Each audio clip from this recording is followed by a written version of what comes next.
ముందుగా ఈ అవకాశం ఇచ్చినటువంటి తండ్రి అయిన దేవునికి క్రీస్తు వారి పక్షాన వందనాలు తెలియజేసుకుంటున్నానండి. అదేవిధంగా కూడి వచ్చినటువంటి మీ అందరికి కూడా ప్రభునామున వందనాలండి. ప్రభునందు ప్రియులారా, ఈరోజు మన ధ్యానాంశం ఏమిటంటే భారము దూరము. ఏంటండి చెప్పండి? భారము దూరము.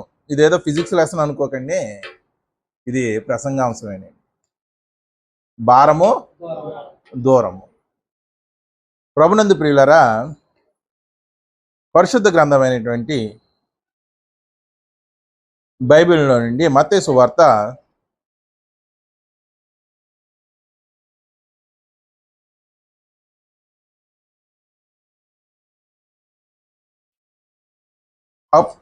'అపోస్తుడైన మత్తయి చక్కగా రాసినటువంటి ఒక వచనం మనందరికీ అది బాగా సుపరిచితమైనటువంటి వచనం అండి. ఏమిటి అంటే, ప్రయాసపడి భారం మోయుచున్న సమస్త జనులారా నా యొద్దకు రండి, నేను మీకు విశ్రాంతిని కలుగ చేతును. ఈ మాట ఎవరు పలికారండి? యేసుక్రీస్తు వారు పలికారు. ఏమంటున్నారు? ప్రయాసపడి భారం మోయుచున్న సమస్త జనులారా నా యొద్దకు రండి, నేను మీకు విశ్రాంతిని కలుగ చేస్తాను. అంటే ఆయన మన భారాన్ని తీసివేసి మనకి విశ్రాంతిని కలుగు చేస్తాను అంటున్నాడు. ఎప్పుడు? నా యొద్దకు వస్తే. అంటే మనం మోస్తున్నటువంటి భారం ఏంటి? ఏ భారం అండి? పాప భారం. ఆ పాప భారాన్ని తీసివేసి మీకు నేను విశ్రాంతిని కలుగు చేస్తాను అంటున్నాడు. అంటే యేసుక్రీస్తు వారు పాప భారాన్ని తీసివేస్తాను అంటే అది వెంటనే ఇమ్మీడియట్గా తీసేసేది కాదండి. ఒక కుష్ఠరోగిని మనం, నువ్వు నా వద్దకు రా, నేను నీ రోగాన్ని బాగు చేస్తాను అన్నానంటే వెంటనే చేసేసేది కాదు. ఫస్ట్ ఆ కుష్ఠరోగిని మనం ప్రేమించాలి. ప్రేమిస్తేనే వాడికి ఏం చేయగలం? ట్రీట్మెంట్ చేయగలం. ఒకవేళ ప్రేమించకపోతే వాడిని మన వద్ద చేర్చుకోలేము, వాడికి ఎటువంటి ట్రీట్మెంట్ చేయలేము. అంటే ఈయన పాప భారాన్ని తీసివేస్తాను అన్నాడంటే మొదట మనం ఆయన చేత ప్రేమించబడాలి. అంతేనండి. ఆయన మనల్ని ఏం చేయాలి? ప్రేమించాలి. మరి ఒక పాపని ప్రేమించడం సాధ్యమవుతుందా?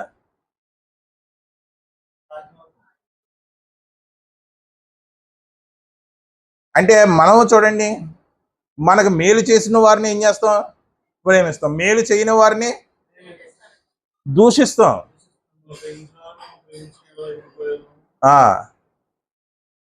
అంటే యేసుక్రీస్తు వారు మన పాప భారాన్ని తీసివేయాలి అంటే ఖచ్చితంగా ఆయన మనల్ని ప్రేమించాడు. పాపుడమైనటువంటి మనల్ని ప్రేమించాడు. అసహ్యులైనటువంటి మనల్ని ఆయన ఏం చేశాడు? ప్రేమించాడు. అప్పుడే ఆ పాప భారాన్ని తీసివేయగలిగాడు. మనం అనుకుంటాం ఆయన సిలువలో తన రక్తాన్ని చిందించి వెంటనే మన పాప భారాన్ని, లేకపోతే మన యొక్క పాప ప్రక్షాళన చేశాడు అనుకుంటాం. కానీ ఆ సిలువ యాగానికి ముందు ఆయన ఎంతమంది పాపులను ప్రేమించాడో మనకి అర్థం చేసుకోం.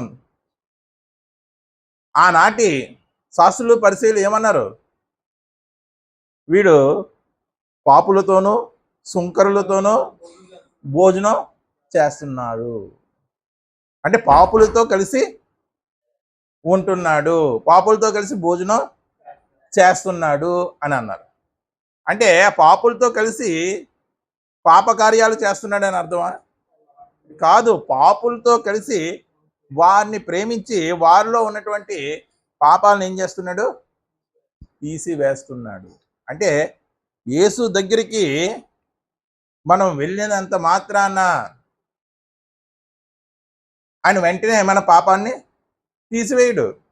మనం ప్రేమిస్తాడు, మన భారాన్ని ఏం చేస్తాడు? భరిస్తాడు. అప్పుడు ఆయన ఏం చేస్తాడంటే మన పాపాలని తీసివేస్తాడు. అంటే పాపాన్ని తీసివేయడానికి భారాన్ని మోయవలసినటువంటి అవసరత ఉంది అని తెలుస్తుంది. తెలుస్తుందా లేదండి? తెలుస్తుంది. మరి మనము భారాన్ని మోయాలా? చెప్పాలండి. క్రీస్తు మన కొరకు ఏం చేశాడు? మన పాప భారాన్ని ఆయన సిలువ మీద మోసాడు. ఆయన పాప భారాన్ని సిలువ మ్రాను మీద మోయక ముందు ఆయన ఏం చేశాడంటే పాపులం అయినటువంటి మనల్ని ఏం చేశాడు? ప్రేమించాడు. ఆయన ప్రేమించకుండా ఆ సిలువ యాగం చేస్తే ఆ సిలువ యాగానికి అర్థం ఉందా? అర్థం లేదు. అంటే సిలువ యాగం చేయడానికి ముందు కొంత గ్రౌండ్ వర్క్ చేశాడు ఆయన. ప్రయాసపడి ప్రేమించాడు. మరి ఆయన భారాన్ని మోసేస్తున్నాడు కదా అని మనం భారం పెడేస్తున్నాం. మన మీద ఏ భారం ఉందా లేదా? ఉందా లేదా? ఏ భారం? ఏ భారం అండి? సువార్త భారం అనేది ఉంటుంది, అది వేరే విషయం. ఎలాగా? ఎలాగ ప్రేమించాలి తోడి సహోదరులు? నిన్ను నిన్ను నువ్వు ఎలా ప్రేమించుకుంటున్నావో, నిన్ను నువ్వు ఎలా ప్రేమించుకుంటున్నావు? ఎలా ప్రేమించుకుంటున్నావు నిన్ను నువ్వు?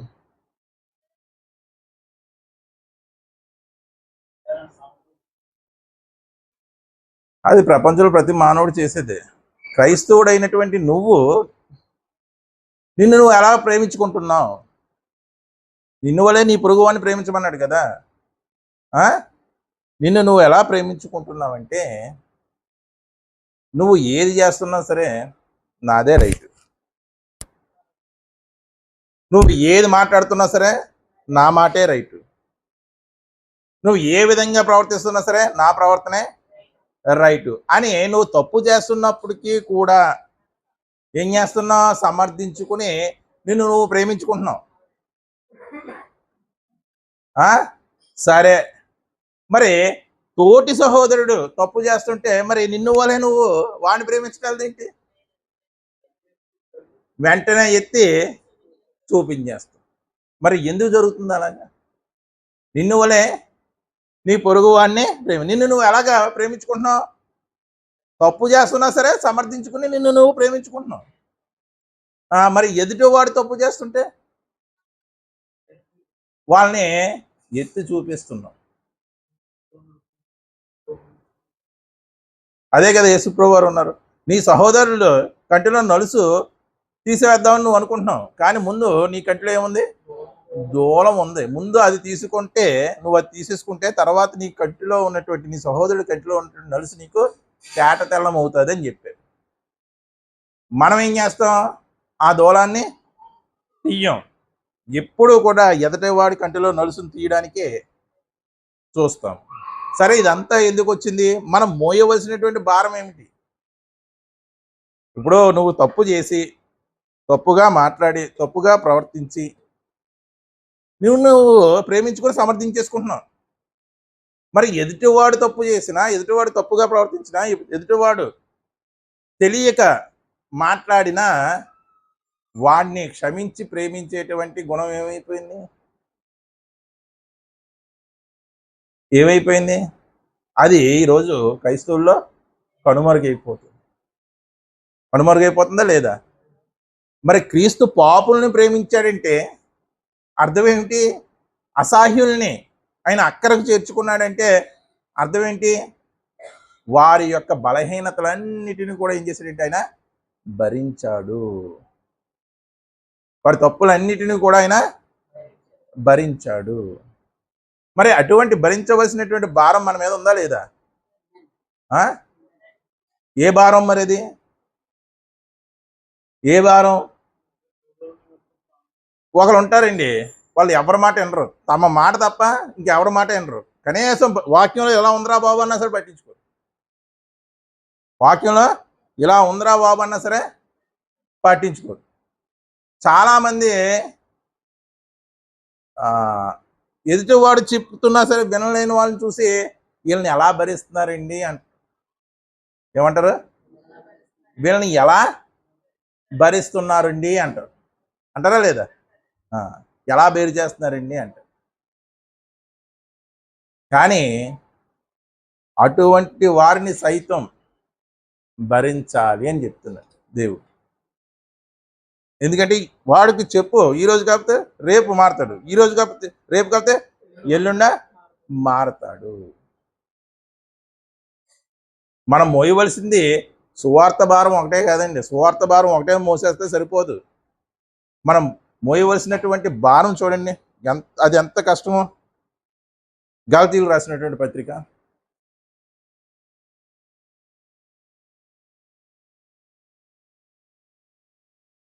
6వ అధ్యాయం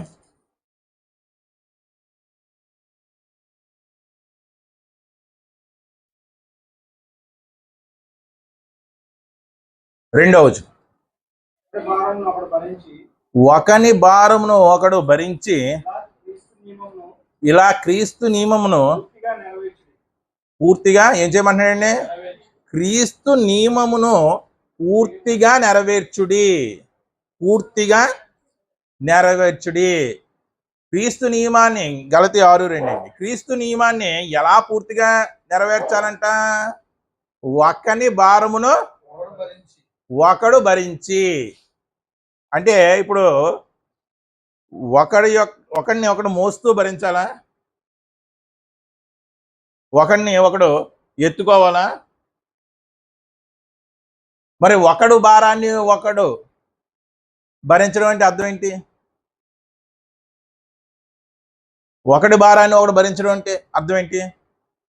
ఒకడి భారాన్ని ఒకడు భరిస్తేనే మీరు క్రీస్తు నియమాన్ని పూర్తిగా నెరవేర్చిన వారు. ఒకవేళ మీరు భరించలేదా, మీరు ఎంత గొప్ప సేవ చేస్తున్నా సరే మీరు క్రీస్తు నియమాన్ని భరిస్తున్నవారు, సంపూర్తి చేస్తున్నవారు కాదు. క్రీస్తు నియమము ఎప్పుడు నెరవేర్చబడుతుందంటే ఒకని భారము ఒకరు భరిస్తేనే క్రీస్తు నియమం నెరవేర్చబడుతుంది. మరి ఇది సువార్తతో పాటు మనము చేయవలసినటువంటి వర్కా కాదా? సువార్త చేస్తున్నాం, ఓకే. మరి ఇది ఎవరు నెరవేరుతారు? ఒకడి భారాన్ని ఒకడు ఎవరు మోసి క్రీస్తు నియమాన్ని ఎవరు నెరవేరుస్తారు? ఏమిటి ఆ భారం అంటే? క్రీస్తు నందు విశ్వాసులైన వారు ఎవరో వారందరి మనస్తత్వాలు ఒకలా ఉండవండి. ఉంటాయా? ఉండవు. ఒకరు తొందరపాటు వాళ్ళు ఉంటారు, ఒకరు కంగారు వాళ్ళు ఉంటారు, ఒకరు అసలుకే నెమ్మదిగా ఉంటారు, ఒకరు పనికిరాని ఆలోచన చేసేవారు ఉంటారు. వీళ్ళందరూ కూడా క్రీస్తు కుటుంబంలో సభ్యులే. ఏంటి? వీళ్ళందరూ కూడా క్రీస్తు కుటుంబంలో సభ్యులే. ఎవరు ఏమైపోయినా పర్వాలేదు, నేను మాత్రం హ్యాపీగా ఉండాలని కొంతమంది ఉంటారు. ఇలాగ రకరకాల మనస్తత్వాలు కలిగిన వాళ్ళు ఉంటారు. వీళ్ళందరూ ఎవరు? ఉన్నారా లేదా? కంగారుగా ఉన్న వాళ్ళు ఒకరు ఉంటారు. అసలుకే మిన్ను విరిగి మీద పడినా చలించిన వారు ఉంటారు. నెక్స్ట్ ఒకడు ఏమైనా పర్వాలేదు, నేను మాత్రం సేఫ్గా ఉండాలి, అందరికంటే నేనే గొప్ప, అందరిలో నా మాటే చెల్లాలి. ఇలాంటి వారందరూ కూడా ఎక్కడుంటారు? క్రీస్తు విశ్వాసులుగా చెప్పబడుతున్నారు కదా, వారిలోనే ఉంటారు. ఇప్పుడు ఏం చేయాలి? మనం సువార్త ప్రకటించడం కాదు, వెళ్ళి వీళ్ళని భరిస్తూ సువార్త ప్రకటించాలి. యేసుక్రీస్తు వారు మన పాపాలను భరిస్తూ ఆయన సువార్త ప్రకటించాడు. మన పాపాలు భరించకుండా ఆయన సువార్త ప్రకటించలేదు. అర్థమైందండి? భరిస్తూ మనల్ని మోస్తూ, మన పాప భారాలను మోస్తూ ఆయన సువార్త ప్రకటించాడు. మనం ఏం చేయాలి? సహోదరులు ఒకరి భారము ఒకరు మోస్తూ సువార్తను ప్రకటించాలి. ఇది పక్కన పెట్టేసి సువార్త ప్రకటించేస్తే మాత్రం అది దేవుడు మెచ్చింది కాదు. క్రీస్తు నియమాన్ని మీరు నెరవేర్చిన వారు కాదు. అంటే టూకీగా చెప్పుకోవాలంటే ఇంట గెలిచి రచ్చ గెలవమంటున్నాడు. ఇంట గెలిచి విశ్వాస గృహములో గెలిచి రచ్చ గెలివమంటున్నాడు. రచ్చ గెలిచి ఇంట్లో ఈగల మోత బయట అది వద్దంటున్నాడు క్రీస్తు. అర్థమైందండి మీకు? అది వద్దంటున్నాడు. ముందు ఇంట గెలువు, నువ్వు నీ సహోదరుడు నువ్వు భరించు, అప్పుడు రచ్చ గెలువు, అప్పుడు బయట పల్లకి మోత. ఇంటిలో ఈగల కొంపు పెట్టుకొని బయట నేను పల్లకి మోసేస్తానంటే వేరే వాళ్ళు ఎవరైనా హర్షిస్తాడేమో కానీ క్రీస్తు హర్షించడు. అంటే ఇప్పుడు ఈ కంగారు పడిపోయే వాళ్ళని, నిదానంగా ఉండేవాళ్ళని, స్వార్థపరుల్ని, డాంబికం మాటలు చెప్పేవారు, ఇంకా ఒకడు మాట్లాడితే నేను అంత గొప్ప, నేను ఎంత గొప్ప, నాకు అంత ఉంది, నాకు ఎంత ఉంది, వీళ్ళందరూ ఉంటారా లేదు సంఘంలో? వీళ్ళందరినీ కూడా ఏం చేయాలంట? భరించాలంట. ఎందుకు భరించాలి? ఎందుకు భరించాలి? భరించకపోతే క్రీస్తు పని పాడైపోతుంది. అర్థమైందండి? అందుకే వాక్యంతో ఏం చేసుకోవాలి? ఒకడినొకడు హెచ్చరించుకోవాలి, ప్రోత్సహించుకోవాలి అని చెప్తారు. ప్రతి మనిషిలో బలహీనత అనేది ఉంటుంది. ఆ బలహీనత బట్టి వాడిని దూరం పెట్టావు అంటే ఏం చేస్తున్నావు? క్రీస్తు పని అంతటి నువ్వే పాడు చేసావు. మరి భారము ఒకడు మోయమన్నాడంటే ఊరికనే మోయమని చెప్పలేదు. అది చాలా కష్టం, అదే చాలా కష్టం. కానీ యేసుక్రీస్తు వారు చేసి చూపించారా లేదా? ఎలా చూపించారు? ఎలా చూపించారో బైబిల్లో కొన్ని ఉదాహరణలు ఉన్నాయి, చూడండి. యోహాను సువార్త 18వ అధ్యాయం 10వ వచనం. సీమోను పేతురు వద్ద కత్తి ఉండినందున అతను దాన్ని దూసి ప్రధాన యాజకుని ఈ దాసుడి పేరు ఏంటండి? మల్కు. సీమోను పేతురు దగ్గర ఏముందంట? కత్తి ఉందంట. వెంటనే యేసుప్రభు వారిని పట్టుకోవడానికి సైనికులు వచ్చారు, రోమా సైనికులు. వెంటనే కత్తి దూసేసి ఏం చేశాడు? చెవి తెగ నరికేశాడు. ఆ దాసుని పేరేంటి? మల్కు. వెంటనే యేసుప్రభు వారు అతని చెవిని ఎక్కడ ఉండాలో అక్కడే పెట్టి స్వస్థపరిచారు. అంటే పేతురు ఎటువంటి స్వభావం గలవాడు? కంగారు, తొందరపాటు. మరి భరించలేదా? శిష్యుల్లో 12 మంది శిష్యులు ఒకటిగా భరించాడా లేదా? అంటే భారాన్ని మోసాడా లేదా? పేతురు భారాన్ని యేసుక్రీస్తు వారు మోసారా లేదా? మరి మనం మోయాలా లేదా? సువార్త చేసుకుంటే సరిపోద్దా? మోస్తూ సువార్త చెయ్యాలి. అంటే బైబిల్లో మనకి చాలా తెలుసుకుంటాం కానండి ఏమీ తెలియదండి, ఏమీ తెలియదు మనకి. మీరు ఎంత తీయండి, సముద్రంలోంచి స్పూన్ తీసినట్టే. కానీ మన మనస్సు ఏంటంటే నాకు అన్నీ తెలుసు, నేను ఎప్పుడో చూసేసాను, ఎన్నోసార్లు చదివేశాను అలా ఉప్పొంగుతాం. కానీ పోనీ చెప్పండి, ఇలాగా ఒకని భారం ఒకరు మోసి సువార్త చేయాలని మీరు గ్రహించారా? గ్రహించలేదు. ఎందుకు? ఇది సిద్ధపడేంత వరకు నాకే తెలీదు. ఇది చాలాసార్లు చదువుకెళ్ళిపోయాను, కానీ ఆ సిద్ధపడుతుండగా ఆ తలంపు నాకు వచ్చింది. అప్పటి వరకు నాకు ఆ తలంపు రాలేదు. యేసుక్రీస్తు వారు మోసారా లేదా? ఏంటి? పేతుర్ని, కంగారు పడిపోతున్నటువంటి, తొందరపాటు ఉన్నటువంటి పేతురు యొక్క పాప భారాన్ని మోసారా లేదా? తర్వాత ఇంకో ఆయన చూడండి, యోహాను సువార్త 12వ అధ్యాయం 6వ వచనం. యోహాను సువార్త 12వ అధ్యాయము 6వ వచనం. వాడు ఎలాగూ చెప్పినది ఏం చెప్పాడో చెప్పాలి మీరు. Very good. ఒక ఆవిడ తీసుకొచ్చి అత్ర బుడ్డి పగలు కొట్టేసి యేసుక్రీస్తు పాదాల దగ్గర పోసింది. అప్పుడు ఎందుకు నువ్వు అంత విలువైనటువంటి సుగంధ ద్రవ్యాన్ని వేస్ట్ చేస్తున్నావు, అది నువ్వు అమ్మి పేదలకు ఇవ్వచ్చు కదంటే, వాడు పేదల మీద ప్రేమ ఉండి కాదు. ఇప్పుడు కంటిన్యూషన్ చూడండి. వాడు ఎలాగూ చెప్పినది బేదల మీద శ్రద్ధ కలిగి కాదు కానీ, ఎవరో యేసుప్రభు శిష్యుల్లో ఒకడు ఎవడో దొంగ ఉందా లేదా అక్కడ? వాడు దొంగ అయి ఉండి, ఒకడేమో కంగారు, ఒకడేమో దొంగ. తన దగ్గర డబ్బు సంచి ఉండినందున అందులో వేయబడినది దొంగిలించుచూ వచ్చెను కనుక అలాగూ చెప్పాను. భరించాడు ఇస్కరియోతు యోధాను. ఎప్పుడు వరకు భరించాడు? వాడు దొంగ అని తెలుసు, కానీ ఎప్పటి వరకు భరించాడు? వాడు తనని అప్పగించేంత వరకు భరించాడు. అంత అవసరం ఏంటి? వీడు వేస్ట్ పేలో, వీడు దొంగ అని పక్కన పెట్టించు కదా మనకులాగా. మనం అయితే పెడేస్తాం, పెడేసి సోరకు వెళ్ళిపోతాం. ఆయన అలా చేయలేదు, భరించాడు. అర్థమైందండి? ఇంకా చూడండి, మార్కు సువార్త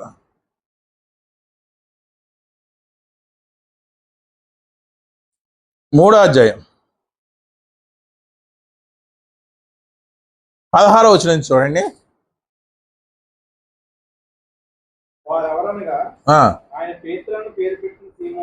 ఆయన పేతురు అని పేరు పెట్టినటువంటి, ఎవరు పెట్టారు? ఎవరికి పెట్టారు? పేతురు. 3:16 మార్కు సువార్త 3:16. వారు ఎవరనగా ఆయన ఎవరు పెట్టారు? ఎవరికి పెట్టారు పేరు? అక్కడ యేసు ప్రభు శిష్యులు ఎవరో చెప్తున్నారండి. వాళ్ళు ఎవరనగా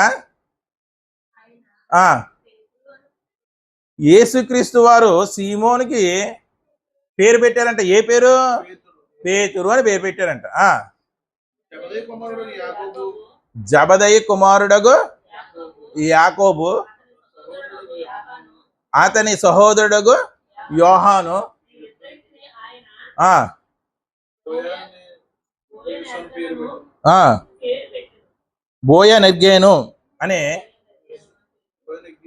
బోయనెర్గేసు అనే పేరు పెట్టారు.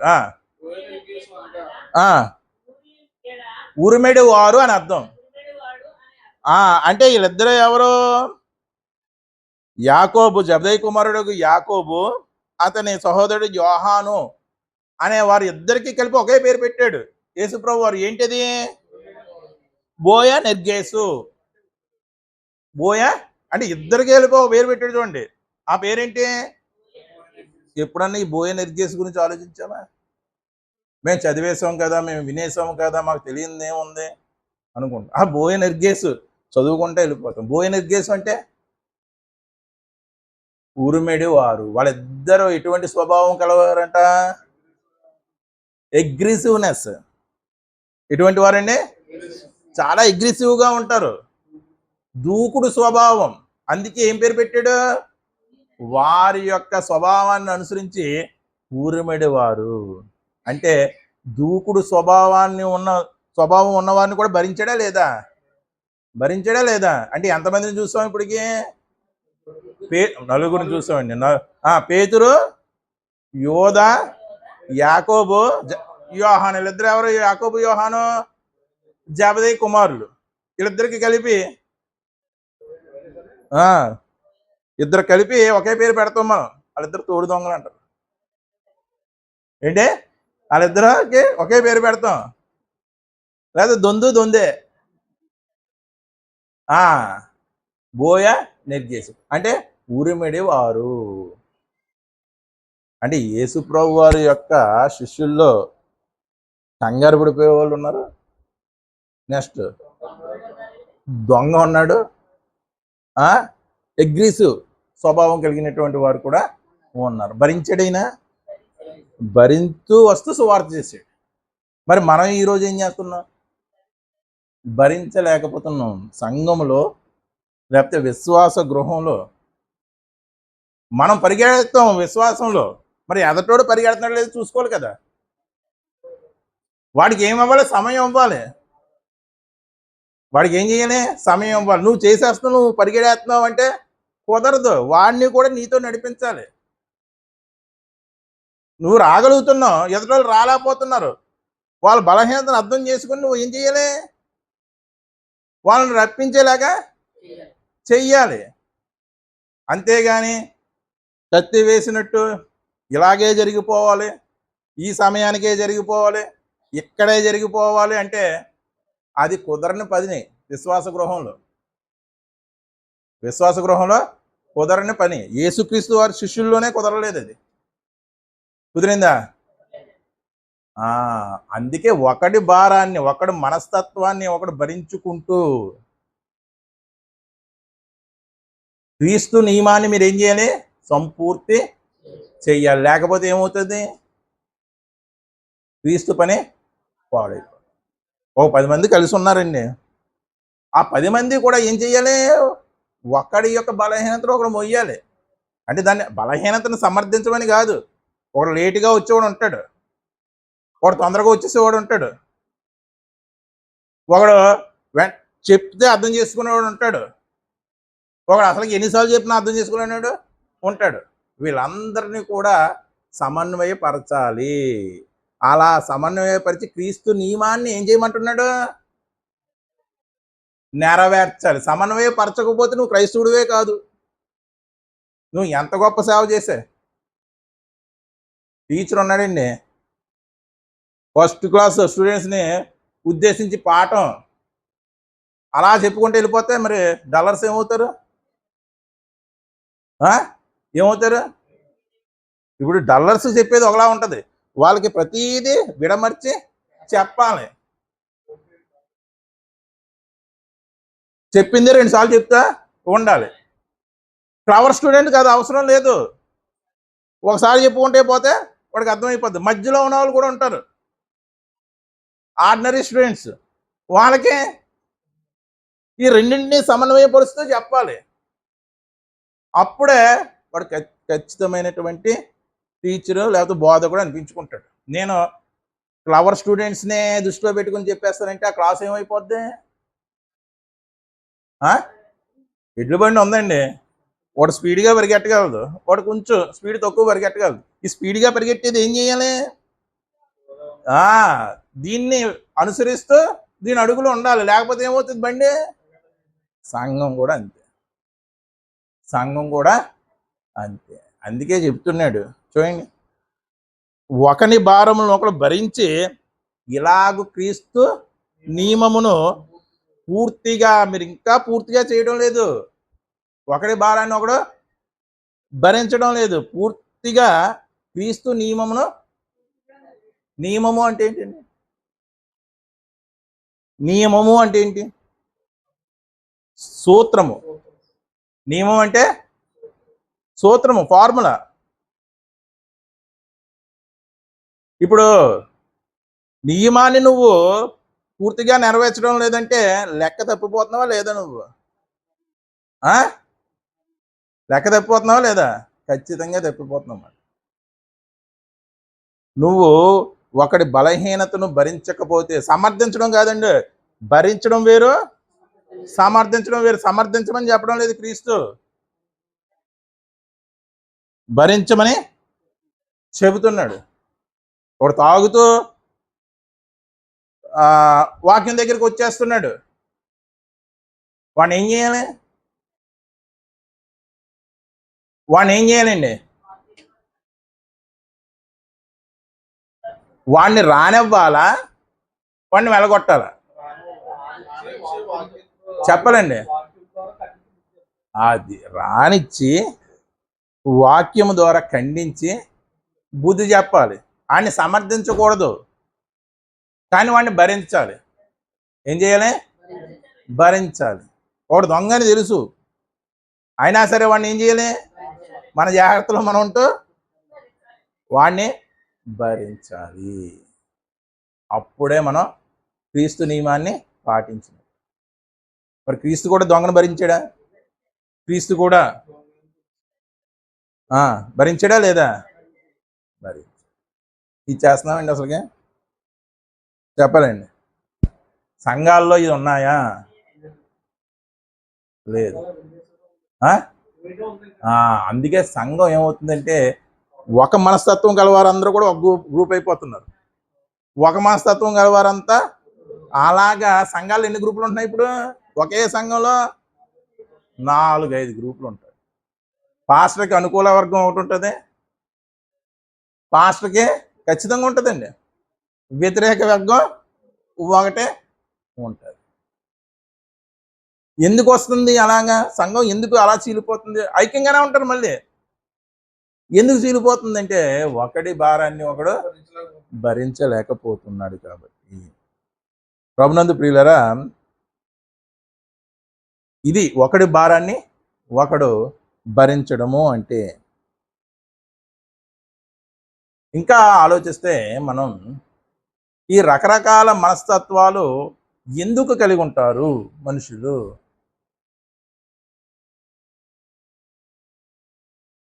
చెప్పాలండి, ఎందుకు కలిగి ఉంటారు? బైబిల్ ఒకటే చెప్తుంది, క్రీస్తు యేసుకు కలిగినటువంటి మనస్సు మీరును కలిగి ఉండుడి. క్రీస్తు యేసును కలిగినటువంటి మనస్సు మీరును కలిగి ఉండుడి అంటే అందరినీ ఒకే మనసు కలిగి ఉండమన్నాడా? లేకపోతే ఎవడి మనస్తత్వం తగ్గట్టు అలా ఉండమన్నాడా? ఆ మనసు ఎవరిదై ఉండాలి?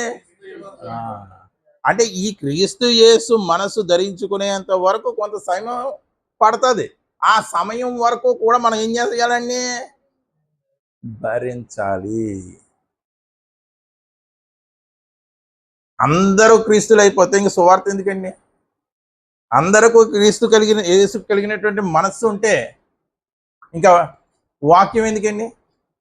ఆ క్రీస్తు యేసు మనస్సు ఏదైతే ఉందో దాన్ని ధరించడానికి కొంత సమయం పడుతుంది. అంతవరకు కూడా మనం ఏం చేస్తూ ఉండాలంటే భరించాలి. సహోదరునితో మనం ఎలా ఉండాలి అంటే మన సరిహద్దుల్లో మనం ఉండాలి. ఏంటండి? సహోదరునితో కాదండి, ఎవరితో అయినా సరే మన సరిహద్దుల్లో మన లిమిట్స్లో మనం ఉండాలి. మన లిమిట్స్లో మనం ఉండి వాణ్ణి భరించాలి. లిమిట్స్ క్రాస్ చేస్తే ఏమవుతుంది? లిమిట్స్ క్రాస్ చేస్తే ఏమవుతుంది? అయితే అతి చొరవన్నా వచ్చేస్తుంది, లేకపోతే మొత్తానికి గొడవైనా వచ్చేస్తుందా లేదా? ఎదుటివాడితో స్నేహం వాడి ముక్కు వరకే. ఏంటి? వాడి ముక్కు వరకే. అంతవరకే నువ్వు ఎదుటివాడిని స్నేహించాలి. అంతేగాని వాడి పర్సనల్స్లోకి వెళ్ళిపోయి ఎదుటివాడి పర్సనల్స్ విషయం మనకి అనవసరం అండి. ఆ పర్సనల్స్లోకి వెళ్ళిపోయి ఆ పర్సనల్స్ని తెలుసుకొని ప్రోపగండా చేసి ఇలా చేస్తే వాడి భారాన్ని నువ్వు మోయించినట్టు కాదు. ప్రేమ ఏం చేస్తుంది? అనేక పాపాలను కప్పుతుందండి. ప్రేమ తప్పు కదా? చెప్పండి మామూలుగా. ప్రేమ పాపాలను ఏం చేస్తుందంట? మరి కప్పడం తప్పే కదా? ఒకడు పాపం చేసాడు, ఆ పాపాన్ని కప్పివేయడం, కవర్ చేయడం. కప్పడం అంటే ఏంటండి? కవర్ చేయడం తప్పే కదా మరి? ఇక్కడ కప్పును అంటే భరిస్తుంది అని అర్థం. ప్రేమ ఏం చేస్తుంది? అనేక పాపాలని ఉందా లేదా? ఎదుటివాడి యొక్క ఆంతరంగిక విషయాలు నీకు తెలిసినప్పుడు నీలోనే అవి నువ్వు ఉంచుకోవాలి. అది బయట ప్రోపగండా చేసేసావనుకో, ఆ సహోదరుడు నిన్ను ఏం చేస్తాడు? ద్వేషిస్తాడు. ద్వేషిస్తే నువ్వు చెప్పినటువంటి మాట క్రీస్తు మాట చెప్తున్నప్పటికీ కూడా వాడు వినడు. ఎందుకో నీ స్వభావాన్ని అనుసరించేసి. అంటే క్రీస్తు మాట చెప్పడానికి కూడా ఏముండాలి? ఏముండాలి? ఒక అర్హత ఉండాలి. అంతే కదండి, ఒక అర్హత అనేది ఉండాలి. అర్హత లేకుండా మనం ఎన్ని చెప్పేసినా సరే,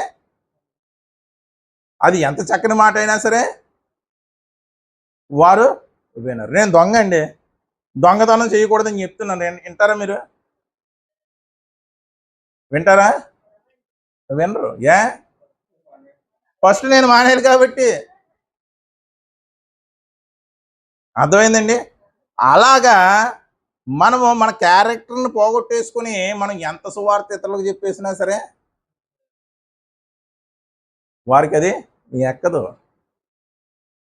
మరి మన క్యారెక్టర్ మనం కాపాడుకోవాలి అంటే నువ్వు ఏదైతే పాపం చేస్తున్నావో, నువ్వు ఏదైతే విషయంలో అశ్రద్ధగా ఉన్నావో, అటువంటి విషయంలో కూడా వేరే సహోదరుడు కూడా అదే పాపం చేస్తున్నాడు, ఆ విధంగానే అశ్రద్ధంగా ఉంటున్నాడు. నువ్వు సమర్థించేసుకొని వాడిని వేలెత్తి చూపితే అక్కడ ఏమవుతుంది? ఇన్బ్యాలెన్స్ అయిపోతుంది. ఏమవుతుందండి? ఇన్బ్యాలెన్స్ అవుతుంది. రోమిలకు రాసిన పత్రిక 2వ అధ్యాయం 1వ వచనం. కాబట్టి తీర్పు తీర్చేటువంటి మనుష్యుడా, వాడు అలాగండి వీడు ఎలాగండి అని తీర్పు తీర్చేస్తున్నావు కదా నువ్వు. కాబట్టి తీర్పు తీర్చేటువంటి మనుష్యుడా, నీవు ఎవడవైనాను సరే, నువ్వు ఎంత గొప్పవాడైనా సరే, అంటే ఏంటి? నిరుత్తరుడు అయి ఉన్నావంటే ఏంటండి? నిరుత్తరుడు అంటే ఏంటండి? సమాధానం చెప్పలేని వాడిగా ఉంటావు. సమాధానం చెప్పలేనటువంటి స్థితిలో నువ్వు ఉంటావు. ఎప్పుడు? అదే, ఎప్పుడు సమాధానం చెప్పలేడు. తీర్పులో చెప్పలేడు. అర్థమైందా? ఎదుటివానికి తీర్పు తీర్చు. ఓ మనుష్యుడా, నువ్వు ఎవడవైనా సరే నిరుత్తరుడివై ఉన్నావు. ఎప్పుడు నువ్వు ఉత్తరం చెప్పలేవు, ఉత్తరం చేయలేవు, ఆన్సర్ చేయలేవు అంటే తీర్పు దినాన్న. ఎప్పుడు నిరుత్తరుడుగా ఉంటావంటే తీర్పు దినాన్న. చదవండి. ఏ విషయంలో ఎదుటివానికి తీర్పు తీరుస్తున్నావో వాని విషయంలో నీవే. ఇప్పుడు ఆ మహిళ దగ్గర యోధ తీర్పు తీర్చేస్తున్నాడు. ఏమని? నువ్వు అంత ఖరీదైనటువంటి సుగంధ ద్రవ్యాన్ని ఎందుకు వేస్ట్ చేసేసావు? అది బేదలకు ఇవ్వచ్చు కదా అన్నాడు. అంటే తీర్పు తీర్చాడా లేదా? ఎలా తీర్చాడు? వీడు దొంగ అయి ఉండి వెంటనే రాయించాడు కదా. వీడు దొంగ అయి ఉండి తీర్పు తీర్చేశాడు. అంటే తనకు తానే ఏం చేసుకుంటున్నాడు? అంటే బేదలకు ఇవ్వచ్చు కదా అంటే అది అమ్మేసి వీడికి డబ్బులు ఇచ్చేస్తే వీడు సంచిలో వేసుకుని బేదలకు ఇవ్వడం కాదు, వీడి దొబ్బేస్తాడు. అంటే వాడే తీర్పు తీర్చుకుంటున్నాడు. అందుకేనండి, ఎప్పుడు ఎవరికి ఏ బాధ కలిగినా, ఏ నష్టం కలిగినా, ఏ కష్టం కలిగినా సరే నీకు అందుకే జరిగింది అనే కంగారు పడి తీర్పు తీర్చేయకూడదు. అలా తీర్పు తీర్చేస్తే దేవుడు ఖచ్చితంగా తీర్పు తీర్చేటువంటి మనుష్యుడా, నువ్వు ఎంత గొప్ప బోధకుడు అయినా సరే, ఎంత గొప్ప విశ్వాస అయినా సరే, నువ్వు తీర్పు తీర్చేస్తున్నావంటే ఒకటికి వ్యాపారంలో నష్టం వచ్చింది, వాడండి దేవుడికి ఇవ్వలేదండి, అంత ఉందండి అడిగి, దేవుడికి ఇవ్వలేదండి అడిగి, అందుకే నష్టం వచ్చిందండి, అందుకే రోజు రోడ్డు పాలు అయిపోయాడండి. తీర్పు నువ్వు తీర్చేస్తే ఇక్కడ క్రీస్తు ఎందుకు? అందుకే రాయించాడు పౌలు ద్వారా, తీర్పు తీర్చేటువంటి మనుష్యుడా, నువ్వు ఎవడవైనా సరే నిరుత్తరుడవై ఉన్నావు. చదవండి. దేని విషయంలో ఎదుటివానికి తీర్పు తీర్చుతున్నావో ఆ విషయములో నీవే నేరస్తుడు అని సెల్ఫ్ గోల్ వేసుకుంటున్నాడు అన్నమాట. సెల్ఫ్ గోల్ వేసుకుంటున్నాడు. ఇయాల అనగా తీర్పు తీర్చేటువంటి నీవు అట్టి కార్యములనే చేయుచున్నావు కావా. అండి నీతిమంతుడు లేడు, ఒక్కడునో లేడు. మనం అందరం కూడా 35 మార్కులకు పాస్ అయ్యి పరలోకం వెళ్తున్నాం అనుకుంటున్నాం. అర్థమైందండి? 35 మార్కులతో పాస్ అయ్యి పరలోకం వెళ్తాము అనుకుంటున్న వాళ్ళు. బాప్తిసం ఇచ్చి యోహాను గురించి ఏమన్నాడు? పరలోకంలో స్త్రీలు కనినటువంటి కుమారుడు బాప్తిసం ఇచ్చి యోహాను గొప్పవాడు, కానీ పరలోకంలో మిక్కిలి అల్పుడు. అంటే పరలోకంలో ఏముంటాయి? స్థానం ఉంటుందా లేదా? ఉంటుంది. అంటే మనం అందరూ కూడా ఎవరో జస్ట్ 35 మార్కులతో పాస్ అయ్యి అలా క్వాలిఫై అయ్యి అలా పరలోకానికి వెళ్ళేవాళ్ళు. అర్థమైందండి?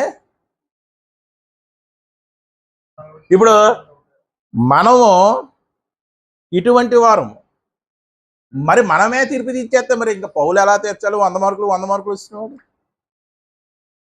అబ్రహాము 90% వచ్చేసిన వాడు. యాకోబు 80, వీళ్ళందరికీ 70% వచ్చేసింది. వాళ్ళు ఒక స్థాయిలో ఉన్నారు. మరి వాళ్ళు ఎప్పుడన్నా తీర్పు తీర్చారండి? మరి 35 మార్కులు వచ్చిన నువ్వు తీర్పు తీర్చేసాను, 35 మార్కులు కూడా వస్తాయి కదా, డౌటే. ఆ పాస్ మార్కులు కూడా డౌటే. ఎందుకు నేను భూమి మీదకి వచ్చేటప్పుడు మీలో ఎవరిలోనైనా విశ్వాసమును కనుగొందునా. మరి తీర్పు తీర్చడానికి తెగించేస్తున్నావు. నీకు అందుకే జరిగింది, నీకు ఎందుకే నష్టం వచ్చింది అంటే ఇలా తీర్చేసి ఏం చేస్తున్నావు అంటే సహోదరుని దూరం చేసేసుకుంటున్నావు. సహోదరుల్ని అంటే ఇప్పుడు ప్రసంగానికి టైటిల్ ఏంటి అంటే భరించలేకపోతున్నాం. భారం వలన భరించకపోతే ఏమవుతుంది?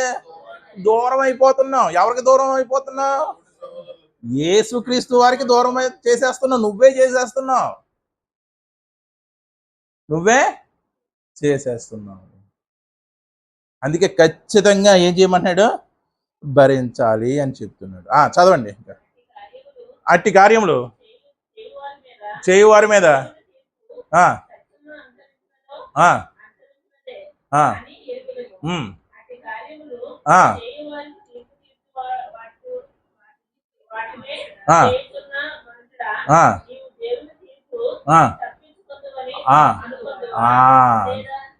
నువ్వు సహోదరుని భరించకుండా వాడిని బ్లేమ్ చేస్తూ నువ్వు దేవుడి తీర్పుని తప్పించుకుంటావని నువ్వు అనుకుంటున్నావు. ఆ పొరపాటు. నువ్వు భ్రమపడుతున్నావు. అంటే కంగారు అడిగి ఎవరైనా ఏదైనా తప్పు చేస్తే కంగారడి చేసింది తప్పు అని చెప్పొచ్చు, కానీ తీర్పు తీర్చేయకూడదు. ఏంటండి? చేసింది తప్పు, ఒరే నువ్వు చేస్తుంది తప్పురా నాకు అనిపిస్తుంది మరి వాక్య ప్రకారం అని చెప్పొచ్చు, కానీ చేసేస్తున్నాడు అని కన్ఫర్మ్ చేసేయకూడదు. ఖండించు, గద్దించు, వాక్యంతో బుద్ధి చెప్పు అన్నాడా లేదా?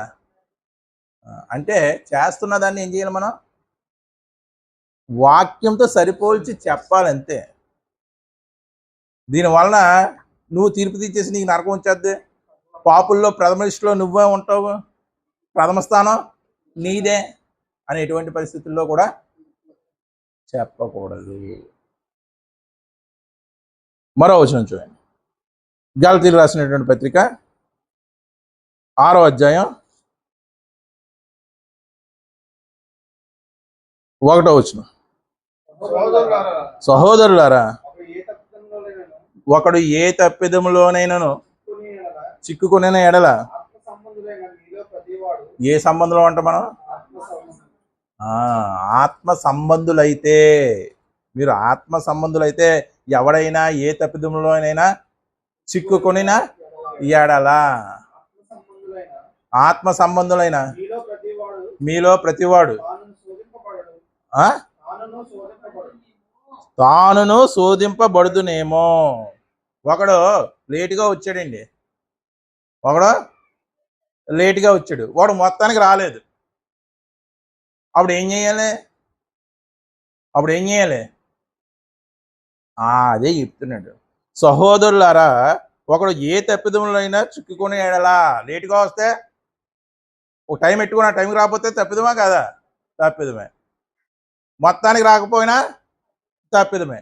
అలాంటి తప్పిదములో చిక్కుకునే ఎడల ఆత్మ సంబంధులైనటువంటి మీలో ప్రతివాడు తానును, ఒకవేళ నేను ఎప్పుడన్నా లేటుగా రావచ్చేమో, ఒకవేళ నేను ఎప్పుడన్నా మొత్తానికి మానిచ్చేమో, అవుతుందా లేదా? ఏ వ్యక్తికైనా లేట్ అవడం మా కామను, ఏ వ్యక్తి అయినా మానేయడం కామను. ఏం గ్రహించారు? వెంటనే తీర్పు ఇచ్చేయకూడదు. నువ్వు లేటుగా వచ్చావు, నువ్వు పాపివి, నీకు దేవుని యందు శ్రద్ధ లేదు, నువ్వు మానేసావు, నువ్వు పాపివి, నీకు దేవుని యందు శ్రద్ధ లేదని వెంటనే తీర్పు ఇచ్చేయకూడదు. నువ్వు కూడా అటువంటి తప్పిదంలో ఒకవేళ పడతావేమో, అటువంటి పరిస్థితి నీకు కూడా వస్తుందేమో. ఆత్మ సంబంధమైనటువంటి మీలో ప్రతివాడు తానును అలాగ శోధింపబడుతునేమో అని తన విషయమై తన విషయమై చూసుకోవాలంటే సాత్వికమైనటువంటి మనసుతో అట్టి వానికి అదిగోండి. ఇటువంటి మనసుతో, సాత్వికమైనటువంటి మనసుతో మంచి దారికి తీసుకురా. ఈ రోజు మీరు మానేశారు మందిరానికి, మీరు శాపగ్రస్తులు అనేకూడదు. మీరు ఈరోజు లేటుగా వచ్చారు, మీరు శాపగ్రస్తులు అనేకూడదు. ఏం చేయాలి? సాత్వికమైనటువంటి మనస్సుతో. ఎందుకంటే మీరు ఒకప్పుడు లేట్ అవ్వచ్చు, మీరు అంటే లేట్గా రావడం పాపమే. ఒక టైం పెట్టుకున్నాం, ఆ టైంకి రాకపోవడం పాపమే. అలాగా ప్రతి వారం వస్తాం అనుకున్నాం, రాకపోవడం పాపమే. అలాగా మీరు కూడా ఒకవేళ అటువంటి పరిస్థితి మీకు రాదు అని కాదు, రావచ్చు. ఏంటంటే రావచ్చు. అటువంటి పరిస్థితి నాకే ఎదురైతే నేను ఇప్పుడు వీడి మీద ఇంత ర్యాష్గా చెప్పేస్తున్నాను, ఇంత హార్ష్గా చెప్పేస్తున్నాను. అటువంటి పరిస్థితి నాకు ఎదురొస్తే వీళ్ళందరూ నన్ను మళ్ళీ ఏం చేస్తారు? ఏమండే మమ్మల్ని వచ్చండి అంటారు. ఎంత లేట్గా వచ్చాడు అని అందరూ అడుగుతారా లేదా? అటువంటి తప్పిదముల్లో మీరు చిక్కుకుందరేమో అని ఒక్కసారి ఆలోచించి అటువంటి వారిని ఏం చేయాలి? సాత్వికమైనటువంటి మనసుతో మంచి దారికి తీసుకురావాలి. అర్థమైందండి? అర్థమైందా? చెప్పాలి, బాబు ఇలా పని పాడైపోతుంది, తొందరగా వెళ్తే తొందరగా అవుతుంది, నువ్వు మానేస్తే మరి దేవుడు యొక్క వాక్యాన్ని ఎలా వినగలవు అని ఏం చెయ్యాలి? సాత్వి. అలా కాకుండా ఆడు రాలేదని నువ్వు బయలుదేరిపోయావు అనుకో, ఏమవుతుంది? చదవండి గలతీ 6:2 మొదట. 6:2 ఒకడి భారములను ఒకడు భరించి ఇలా క్రీస్తు నియమమును, వాడు లేటుగా వస్తున్నాడు, భారాన్ని నువ్వు భరించకపోతే, వాడు మందిరం మానేస్తున్నాడు, వాడి భారాన్ని నువ్వు భరించకపోతే మీరు క్రీస్తు నియమాన్ని ఏం చేశారు? పాటించుకున్నవారు కాదు, నెరవేరుస్తున్నవారు కాదు. ఎందుకంటే ఇస్కరియోతు యోధ దొంగ భరించాడు, పేతురు కంగారు కొట్టు భరించాడు, జబదయి కుమారులు ఉరిమిడి వారు బోయనర్గేష్ భరించాడా లేదా? అలా భరించి అప్పుడు సమాజంలో సువార్తకి వెళ్ళేది. మనం రాలేదు శాపగ్రస్తు, వాడు వినలేదు శాపగ్రస్తు, వాడు నేర్చుకోలేదు వాడు శాపగ్రస్తు, వాడు ఇవ్వలేదు వాడు శాపగ్రస్తు. తీర్చేస్తున్నావా లేదా? తీర్పు తీర్చేస్తాం. అంటే మనము భారం మోయకపోవడం వల్ల ఏమవుతుంది? 10 మంది కలిసి ఉన్నవారు దూరం అయిపోతున్నారా లేదా? యేసుక్రీస్తు వారు పేతురు ఎలాంటి వాడా? ఈ నా శిష్యుడేంటి? యోధ ఎలాంటి వాడా? ఈ నా శిష్యుడేంటి? నా శిష్యుడు అంటే ఒక రేంజ్లో ఉండాలి. జబదయి కుమారులు ఎలాంటి వారా? వీరు నా శిష్యులేంటి అని వాళ్ళ పక్కనకి ఏంటి వస్తే ఈరోజు ప్రపంచవ్యాప్తంగా సువార్త అందేదా? అందేదా లేదా? పౌలు హింసకుడు, దోషకుడు, హానికరుడు, డేంజర్ పర్సన్. వీడు నేను దర్శించాలని క్రీస్తు పౌలుని దర్శించకపోతే ఈరోజు క్రైస్తవం ప్రపంచంలో వ్యాపించి ఉండేది. అంటే పౌలును సైతం సంఘాన్ని హింసిస్తున్నా సరే, చూడండి ఇక్కడ ఎంత గొప్ప మాట, తన సంఘాన్ని హింసిస్తున్నప్పటికీ కూడా పౌలును భరించాడు, చేర్చుకున్నాడు. ఇశ్రాయేలుతో దేవుడు ఏమన్నాడు? మిమ్మల్ని ముట్టినవాడు నా కంటి గుడ్డిని. మరి క్రైస్తవులతో క్రీస్తు ఏమన్నాడు? అదే మాట అంటాడా లేదా? మరి పౌలు మరి సంఘాన్ని హింసించేసాడు, ఇంట్లో వచ్చి బయటికి లాగి చంపించేశాడు. మరి ఎందుకు భరించాడు? ఎందుకు? అటువంటి హింసకుడితోనే సువార్త వేదజాలం. అంటే ఎదుటి వాడిని భరించడం అనేది క్రీస్తు మనకు నేర్పుతున్నటువంటి పాఠం. భరించకుండా నువ్వు సువార్త చేసినది చెల్లదు. చెల్లుతుందా? చెల్లదు. అదే చెప్తున్నాడు, ఒకడి భారమును ఒకడు నాకు అలాగనే భారాన్ని మొయ్యమన్నాడు కదా అని వేరే వేరే భారాలని మనం అనుకోవడానికి వీలు లేదు. భౌతిక భారాలు ఈ లోకపరమైనటువంటి భారాలు కాదు. ఒకడు మనస్తత్వం ఒకలా ఉంటుంది, ఒకడు మనస్తత్వం ఒకలా ఉంటుంది. అందరూ కలుస్తేనే దేవుడు పని జరుగుతుంది. కాబట్టి అందరి మనస్తత్వాలను ఏం చేయాలి? భరించాలి అని చెప్తున్నాడు అనమాట. అలా భరించిన నాడే సంఘం అభివృద్ధి అవుతుందండి. వాక్య విషయంలో కూడా అంతే అండి. వాక్య విషయంలో కూడా ఈరోజు ఒకే సంఘం 3000 సార్వత్రిక సంఘాలు అయిపోవాలంటే వాక్య విషయంలో వస్తున్నటువంటి విభేదాలే వస్తున్నాయా లేదా? మా సంఘం గొప్పదంటే మా సంఘం గొప్పది, మా వాక్యం గొప్పదంటే మా వాక్యం గొప్పది, పరలోకానికి మా సంఘమే వెళ్తుంది, ఇంకే సంఘాలు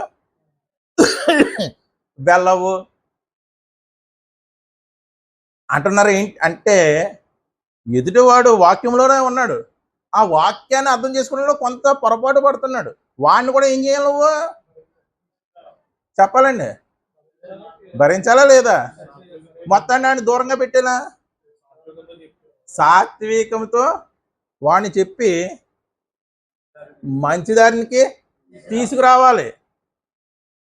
నీ సంఘం నువ్వు పాతాళంలో ఉంటారు, నా సంఘం నేను పరలోకంలో ఉంటామంటే అది కుదరదు అండి. ఎవడైనా ఒట్టివాడై ఉండి తను ఎన్నికైన వాడినని అనుకున్న వేళ తను తానే మోసం. అంటే వాక్య విషయంలోనండి అందరికీ ఒకే రకమైనటువంటి జ్ఞానం ఉండదండి. ఖచ్చితంగా అది బైబిలే చెప్తుంది అందరికీ. పేతురు యేసుక్రీస్తు వాక్యాన్ని బోధించిన వాడే కాదా? చెప్పాలండి, అటువంటి పేతురుకే వాక్యం అర్థం కాలేదంట. అంటే అర్థం కాకుండా బోధించాడే? అర్థమై బోధించాడా? తనకి ఎంతవరకు అర్థమైందో అంతవరకే బోధించాడు. మిగతాది తనకి అర్థం కానిటువంటి విషయాన్ని అన్న పక్కన పెట్టాడు. ఏంటి పేతురుకి సైతం అర్థం కాని విషయం? పేతురు రాసినటువంటి 2వ పత్రిక చివరి అధ్యాయం చివరి మాట.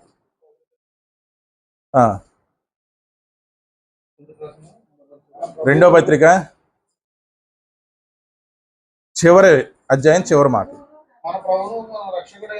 మన ప్రభువును మన రక్షకుడైన యేసుక్రీస్తు అనుగ్రహించు కృపయందును జ్ఞానమందును అభివృద్ధి పొందుడి. చూడండి, ఇంకా కొద్దిగా ముందు మన సహోదరుడు పౌలు అని ఉంటుంది అక్కడ, ఇంకా ముందు ఇంకా కొద్దిగా ముందు